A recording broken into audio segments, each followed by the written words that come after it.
Duke had not always been at the Clarksville Animal Shelter. Before the shelter, there had been a backyard in a neighborhood on the east side of town, a chain that was too short, a water bowl that was not always full, and an owner who had meant well in the way that certain people mean well with good intentions and insufficient follow-through. Duke had not been mistreated in the dramatic sense. He had been neglected in the quieter, more common sense, which is its own kind of damage. Before that, there had been a litter of puppies in someone's garage, and before that there was nothing Duke remembered because he had not yet existed to remember anything. What Duke was underneath the scar on his ear and the slightly drifting eye and the tail that hadn't healed straight and the bite history that was for years old and circumstantial and had involved a man who had cornered him against a fence when he was 2 and terrified, was a dog of considerable intelligence and considerable feeling. The shelter staff knew this. Marcus Webb, the kennel technician who had worked at the shelter for 3 years and who was 24 years old and had not yet learned to protect himself from caring too much about the dogs, knew this better than anyone. Marcus had been working with Duke since the 2nd week of his arrival. He had identified, early on, that Duke's anxiety and his reactive behavior in certain situations were not aggression, they were fear. A frightened dog and a dangerous dog look similar from the outside if you don't know what to look for. Marcus knew what to look for. He had worked with Duke on a protocol of his own design, consistent routines, patience, reward-based interaction, the gradual extension of trust. Duke had learned, over 8 months, that Marcus's footsteps sounded different from other footsteps. That the particular rhythm of Marcus's walk meant safety. He would stand up when he heard Marcus coming 20 seconds before Marcus appeared. His tail, the crooked one, would move in wide, uneven arcs. Marcus had documented everything. He had updated Duke's profile 3 times, adding notes about his progress, his gentleness with the smaller dogs during yard time, his responsiveness to training, the way he had begun to sleep through the night instead of pacing, which was a significant behavioral improvement that Marcus had noted in the file with 2 exclamation points and then removed one because he thought 2 looked unprofessional. None of it had produced an adoption. Carol Simmons had run the Clarksville Animal Shelter since she was 31 years old. She was now 42 and she was a woman who had made peace with the hard mathematics of shelter work, the numbers that didn't add up no matter how much you wanted them to, the decisions that had no good option, only the least bad one. She was not cruel. She was not indifferent. She was a person who had learned to hold grief at arm's length because you cannot do this work for 11 years without learning that, and she had held the decision about Duke at arm's length for 6 weeks longer than she should have because she did not want to make it. Thursday was 4 days away. Monday morning, Marcus updated Duke's adoption profile one more time. He sat at the front desk computer before his shift officially started, at 7:15 in the morning, and rewrote the description with the focus of someone who understands that words are the only tool he has left. He chose each word carefully. He uploaded 3 new photographs he had taken over the weekend: Duke in the yard with the morning light on him, Duke demonstrating the sit-stay he had finally mastered, Duke with his chin on Marcus's knee looking up at the camera with his good eye in a way that Marcus felt, with absolute conviction, would make any reasonable person want to take him home immediately. He posted the updated profile to the shelter website. He shared it on the shelter's Facebook page. He posted it to 3 different pet adoption groups. He sent it to 2 local news stations with a note explaining Duke's situation and his Thursday deadline. He sat back and looked at the screen. Then he went to start the morning feeding. Duke was standing at his kennel door when Marcus arrived. Tail going. Ears forward.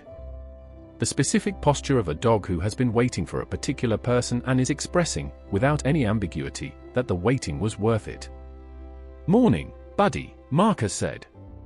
He opened the kennel, clipped the lead, and they walked the morning route around the yard perimeter, twice, which was Duke's preference, established over 8 months of consistent routine. Duke walked beside Marcus with the focused attention he always gave to this part of the day. Nose working. Ears moving. The world being processed completely and with great seriousness. For days, Marcus told him, the way he told Duke things because talking helped Marcus think, and Duke was an excellent listener. "We've got 4 days and I've posted everything everywhere, and I need somebody to see you and understand what you actually are instead of what you look like on paper." Duke glanced up at him during this speech. Then he looked forward again, continuing his thorough assessment of the yard. "I know," Marcus said. "I'm working on it." Tuesday, a family came in. The Hendersons, a mother, a father, and 2 children around 8 and 10 years old. They had seen the Facebook post. They had come specifically to meet Duke. Marcus felt something lift in his chest when Carol called him to the front desk. He brought Duke in on a lead, freshly brushed, as calm as Marcus had ever seen him. Duke walked into the meet and greet room and scanned it with his nose and his ears and then looked at the family. The father took a step back. It was involuntary. Marcus saw it and recognized it and felt the lift in his chest go back to where it had been. "He's bigger than he looked in the photo," the father said. "He's about 60 pounds, Marcus said. "Medium large." The younger child, the 8-year-old, was not afraid. She crouched down immediately with her hands out, which was the right thing to do. Duke went to her carefully, head low, tail moving slowly, reading her the way he read everything completely. He sat down in front of her. She laughed. She looked at her mother. "Mom," he sat down. "He's so good." "What's his history?" the father asked. He was looking at the file Marcus had brought. Marcus answered honestly. He always answered honestly. He explained the bite incident, the circumstances, the age, the fear-based origin, the 4 years of no subsequent incidents. He explained the separation anxiety and the work they had done on it. He explained that Duke needed a patient owner, someone willing to invest time in the continued work. The father read the file. He handed it back. He looked at his wife. Something passed between them. "I don't think he's quite right for our family," the father said. "I'm sorry." They left without him. Marcus sat in the empty meet and greet room with Duke and said nothing for a while. Duke put his chin on Marcus's knee. "I know," Marcus said. Wednesday morning, Carol came to find Marcus during yard time.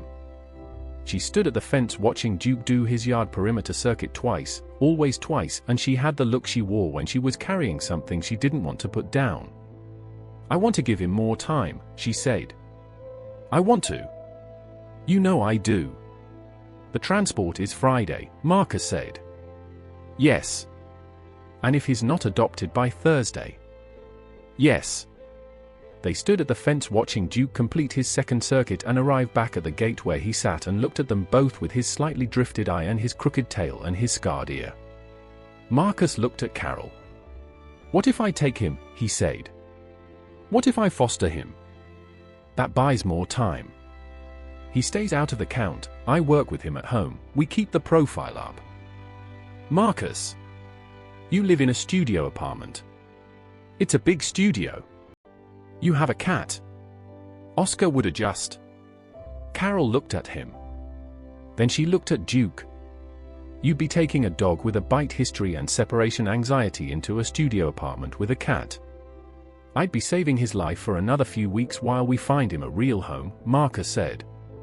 "And Duke's bite history is complicated and his separation anxiety is significantly improved, and Oscar is 12 years old and has the energy of a decorative pillow. It would be fine." Carol was quiet for a long moment.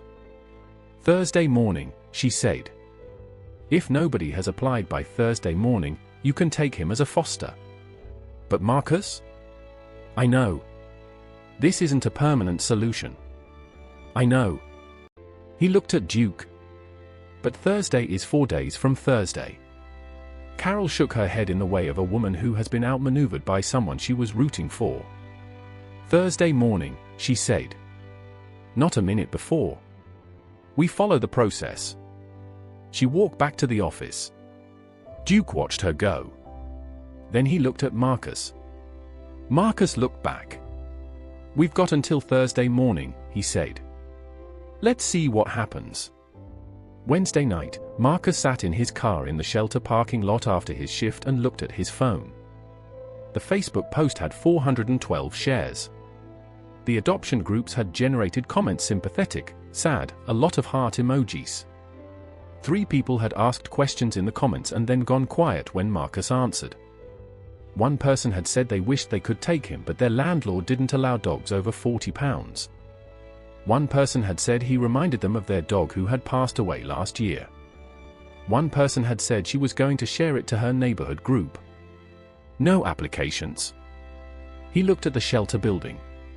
The lights were on in the kennel wing. They were always on, a dim overnight setting. Duke was in there. In kennel 7. Probably lying with his chin on his paws the way he always lay at night, looking at the door. Marcus thought about what Carol had said. He thought about 4 years old, which was not young for a shelter dog but was not old either. He thought about 244 days, which was how many days it would be by Thursday morning. He thought about the 8 months of work, the routines, the training, the patience, the gradual extending of trust, and the dog that had come out the other side of that work, the one that sat calmly with an 8-year-old girl in a meet and greet room and put his chin on Marcus's knee. He thought about what it cost to be patient and good for 244 days and still not be enough. He drove home. He fed his cat Oscar, who accepted this service with the detached appreciation of a senior cat with priorities. He sat at his kitchen table and looked at his phone and thought about Thursday morning. He did not sleep well. At 2:47 in the morning, his phone rang. It was an Akron, Ohio area code. Marcus almost didn't answer. Then he did. "Is this the Clarksville Animal Shelter?" A woman's voice, breathless and urgent. "I'm a staff member," Marcus said. He was sitting up now, fully awake. "What's going on?" "My name is Patricia Okafor. I live in Clarksville. I was visiting my sister in Ohio. I just got back an hour ago. I saw the post about the dog. Duke. I've been trying to reach the shelter. We're closed until 8, Marcus said. What are you interested in adopting?" "I need to tell you something first," Patricia Okafor said. "And I need you to hear all of it before you say anything. Can you do that?" Marcus was standing now, in his kitchen, in the dark, with his phone against his ear and Oscar watching him from the counter with half-open eyes. "Yes," he said. "Tell me." Patricia Okafor was 58 years old and she had retired the previous year from 31 years as an emergency room nurse at 10 Nova Healthcare in Clarksville. She lived alone in a house on Maple Ridge Road that she had bought with her late husband 20 years ago and had remained in after he passed because the house knew her and she knew the house, and at 58 she was not interested in starting over somewhere unfamiliar. She had seen Duke's profile 3 weeks ago and had kept coming back to it. She didn't know exactly why. She had thought about it during her trip to Ohio. She had returned home at 11:30 that night and found the new post, the one with the Thursday deadline, and had called immediately without thinking about the time. "I want to apply," she said. "I want to apply tonight. I know it's almost 3 in the morning. I know that's not how this works. But I need you to know that someone has applied before Thursday morning. Can you? Is there a way to?" "Tell me about your house," Marcus said. He was already at his kitchen table with his laptop open. "Yard or no yard?" "Half-acre yard. Fully fenced." "Have you had dogs before?" "I had a golden retriever for 13 years. He passed 2 years ago. I have his vet records, his registration history, everything. I know how to care for a dog. Duke has a bite history on his file. Are you aware? I read everything on the profile. I read all the notes. I understand what happened and I understand what it means and what it doesn't mean." She paused. "I spent 31 years in an emergency room. I know the difference between someone who is dangerous and someone who is frightened. I am not afraid of a dog who bit someone once when he was cornered and scared and has had no incident in 4 years." Marcus looked at Oscar. Oscar blinked once, slowly, which was his version of a shrug. "I'm going to send you a digital application right now," Marcus said. "Fill it out tonight. I'll be at the shelter at 7:30 tomorrow morning and I will personally process your application before the 8 o'clock opening. Okay?" "Okay." She paused. "Is he okay?" "Right now, tonight. He's in his kennel. He's fine. Good, Patricia Okafor said. Good. Tell him well, you can't tell him anything, I suppose. Actually, Marcus said, I talk to him pretty regularly. A brief silence. Then Patricia Okafor laughed, a warm and uncomplicated sound at 2:50 in the morning. Tell him someone's coming, she said. Tell him it's almost time to go home. Patricia Okafor arrived at the Clarksville Animal Shelter at 7:45 on Thursday morning. She was a compact woman with close-cropped gray hair and the particular posture of someone who has spent decades being the calmest person in a room full of chaos, straight-backed, unhurried, eyes that took in everything without broadcasting what they found. She was carrying a folder with her completed application, her vet records from her previous dog, and a photograph of her yard. Marcus met her at the door. They sat in Carol's office and went through the application. Carol arrived at 8 and read it and looked at Patricia Okafor for a long moment and then said, I'm going to approve this. Marcus, bring him out. Marcus brought Duke out. Duke entered the meet and greet room on his lead and scanned it with the thoroughness he brought to all new situations. His nose worked. His ears moved. His good eye tracked around the room and then landed on Patricia Okafor, who was sitting in the chair on the far side of the room with her hands in her lap. She did not reach for him. She did not make sounds. She sat quietly and waited. Duke looked at her for a long moment. Then he walked to her. Slowly, deliberately, with the dignity of a dog who has learned to make his own assessments and trust them. He stopped in front of her chair. He sat down. Patricia Okafor put one hand out, palm up. Duke put his nose against her palm. She closed her fingers gently around his muzzle briefly, carefully, and said, Hello, Duke. I'm Patricia. I've been looking for you. Marcus had to turn away for a moment. Carol looked at the ceiling. Patricia Okafor took Duke home on a Thursday afternoon in April. The first 3 days were careful. Patricia had read everything Marcus had given her, the behavioral notes, the routine documentation, the separation anxiety protocol. She implemented the routine exactly. She was an emergency room nurse. She understood that protocols existed because someone had figured out what worked, and the correct response to a working protocol was to follow it rather than improvise. Duke explored the house on Maple Ridge Road with his characteristic thoroughness. He investigated every room, every corner, every doorway. He spent 40 minutes in the backyard moving along the fence line.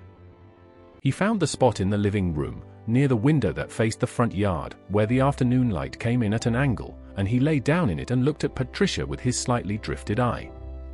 Patricia sat in the armchair across from him and read her book. She had been doing this for 4 days when it happened. It was a Sunday afternoon. Patricia had gone to the grocery store 2 blocks from the house, a short trip, which Marcus had told her was important for the early weeks of separation anxiety management. She had been gone for 35 minutes. She came home to find Duke at the front window, not barking, not anxious, but standing with his nose to the glass and his whole attention focused on the house across the street. The Brennan house. Patricia looked. The Brennans were an elderly couple, Walter and Edna, who had lived on Maple Ridge Road for 30 years. Patricia had known them for 20. They were good neighbors in the old-fashioned sense, the kind who brought food when someone was sick and noticed when something was different. What Duke was focused on was the front door of the Brennan house, which was standing open. Not wide open. Partially open. At 3:15 on a Sunday afternoon in a neighborhood where people kept their doors closed against the spring pollen. Patricia set her grocery bags down. Duke made a sound. Not a bark. A low, urgent sound, directed at her, directed at the open door. Patricia had spent 31 years in an emergency room. She knew an alert when she saw one. She crossed the street. Walter Brennan was on the kitchen floor. Patricia found him within 40 seconds of coming through the open front door. He had fallen. She could see from the distribution of furniture that he had been moving from the kitchen table to the counter and had gone down, hard, on the tile. He was conscious but confused, and his left side was not responding the way it should have been responding. Patricia knelt beside him. She was talking to him in the calm, direct voice she had used in emergency rooms for 31 years, assessing, reassuring, keeping him present. She called 911 from her cell phone. She stayed with Walter. She kept him still and calm and present until the ambulance arrived, which took 9 minutes, and she gave the paramedics a clear verbal handoff with his symptoms and her assessment and the approximate time of the fall, which she estimated based on the temperature of the coffee cup on the table. Edna Brennan had been in the backyard gardening and had not heard the fall. She came around the side of the house when the ambulance arrived and put her hands over her mouth and looked at Patricia Okafor standing in her kitchen doorway. "How did you know?" Edna said. "How did you know to come?" Patricia looked across the street. Duke was in her front window. His nose was against the glass. His good eye was watching the ambulance, watching Patricia, watching with the fixed attention of a dog monitoring a situation he had flagged. "My dog," Patricia said simply. "He saw the door was open and he told me something was wrong." Walter Brennan had suffered a mild stroke.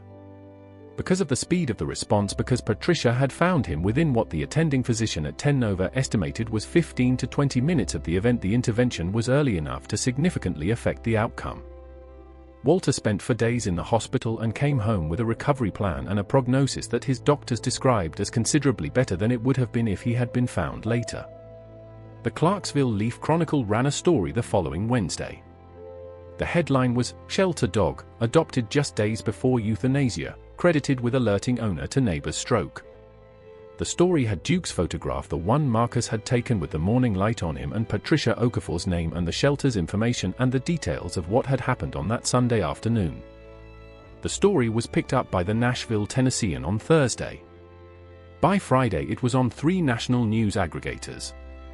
By Saturday morning, the Clarksville Animal Shelter's phone had rung 47 times, their Facebook page had gained 6,000 followers, and their adoption inquiry inbox had received 112 messages. Carol Simmons sat at her desk on Saturday morning and looked at her screen and then looked at Marcus, who was standing in the doorway of her office. "Well," she said. "Yeah," Marcus said. "The Memphis transport dogs," Carol said. "The 9 that are coming next week." "I know." She looked at her inbox. 112 inquiries. "We might be able to place all of them." "I know," Marcus said. Carol looked at the screen for another moment. Then she looked at Marcus. "You posted that profile 43 times, she said. 47, Marcus corrected. She almost smiled. It was the closest Carol Simmons got to a full smile during a workday. 47, she said. "Go take Duke for a walk." Patricia said she'd bring him by this morning. Patricia Okafor brought Duke to the shelter at 10 o'clock that Saturday morning. She brought him because Marcus had asked if he could see him, really just wanted to see him, to stand in the parking lot with this dog that he had spent 8 months of his life working with and look at him in the context of what had happened. Patricia understood this completely and drove the 6 blocks without needing the reason explained. Duke came out of the car and went directly to Marcus. He put both front paws on Marcus's chest, which he had never done before in 8 months at the shelter, and Marcus grabbed him with both arms and held on and said something into his fur that nobody else heard. Then Duke got down and stood beside Marcus and looked at the shelter building with his slightly drifted eye and his crooked tail moving in its wide, uneven arcs. Carol came out. She stood on the steps and looked at Duke. Duke looked at her. She came down the steps and crouched in front of him, which Carol Simmons had not done in 11 years of running a shelter, because you cannot do this work and crouch in front of every dog or you will never get back up, and she put her hand on his head and said, "You made me look like I know what I'm doing." Duke's tail moved. "You're a good boy," Carol said. "You were always a good boy." She stood up. She went back inside. The 112 adoption inquiries generated 43 completed applications over the following 3 weeks. Of those, 31 were approved. 31 dogs, including all 9 from the Memphis transport, found homes in the month following Duke's story. The shelter's operating donation fund received contributions from 12 states. A woman in Portland, Oregon sent a check for $2,000 with a note that said, "Only for the dogs nobody wants yet." Marcus Webb was offered a position as the shelter's behavioral rehabilitation coordinator, a new position, created specifically because Carol Simmons had looked at what 8 months of consistent, patient, documented work had produced and decided it needed to be a permanent part of how the shelter operated. He accepted. He stayed for 11 more years, building a rehabilitation program that was eventually adopted as a model for other Tennessee county shelters. Walter Brennan made a full functional recovery. He and Edna brought Duke a gift every month for 2 years, always a new toy, selected by Edna with evident care, left on Patricia's porch with a card. Walter started volunteering at the shelter on Saturday mornings, which he did until he was 81 years old and his knees stopped cooperating, and the dogs always knew when he was coming, which Carol noted in an email to Marcus was not scientifically surprising given what they already knew about the capabilities of shelter dogs when properly attended to. Patricia Okafor and Duke walked Maple Ridge Road every morning at 7. Every morning, as they passed the Brennan house, Duke would slow and look at the front door for a moment, checking, assessing, confirming. Every morning, Walter Brennan, if he was up, would open the door and raise his hand. Duke's tail would move. Then they would continue their walk. Duke lived on Maple Ridge Road for 9 years. 9 years of morning walks and afternoon light through the front window and a yard with a fully fenced half-acre and a woman who had spent 31 years being the calmest person in every room and who brought that quality home with her and let it settle into the walls of the house so that Duke, who had spent the first 4 years of his life being afraid, spent the last 9 being something else entirely. He was not famous for long, the way things are not famous for long in a news cycle that moves constantly forward. The story was shared and reshared and then settled into the background of the internet where things go to remain permanently available without being constantly noticed. But in Clarksville, Tennessee, people who knew the story knew it. Shelter workers knew it. Families who had adopted from the post-Duke surge of applications knew it, sometimes without knowing they knew it. They just knew they had gotten a dog from Clarksville, and the dog was good, and something about the dog had found them. At the shelter, in the hallway outside Carol's office, Marcus hung a photograph in a simple frame. It was the photograph from Duke's profile, the one taken with the morning light on him, the one that had been shared 412 times on Facebook before anyone applied, the one that finally reached one woman driving home from Ohio at 11:30 at night who had seen it 3 weeks earlier and kept coming back to it. Beneath the photograph, Marcus had written one line on a card. It said, "He was here for 244 days. He was never the problem. We just hadn't found his person yet." There are things in this world that get written off too early. Things that don't present well on paper. Things with complicated histories and inconvenient needs and appearances that don't match what people think they're looking for. Things that have been waiting so long in the places set aside for waiting that the waiting has started to look like the whole story. Duke was 4 years old with a bite history and a scarred ear and a drifting eye and a tail that didn't heal straight, and 244 days in a shelter when Patricia Okafor called at 2:47 in the morning and said someone's coming. He was also the reason Walter Brennan made it home from the hospital. He was also the reason 31 dogs found homes in 1 month in Clarksville, Tennessee. He was also the reason a behavioral rehabilitation program now exists in 4 county shelters in the state. He was all of those things at the same time that he was the dog nobody wanted. That is the thing worth sitting with. Not everything that has been overlooked is without value. Not everything that is difficult is without gifts. Not everything waiting in Kennel 7 is just waiting.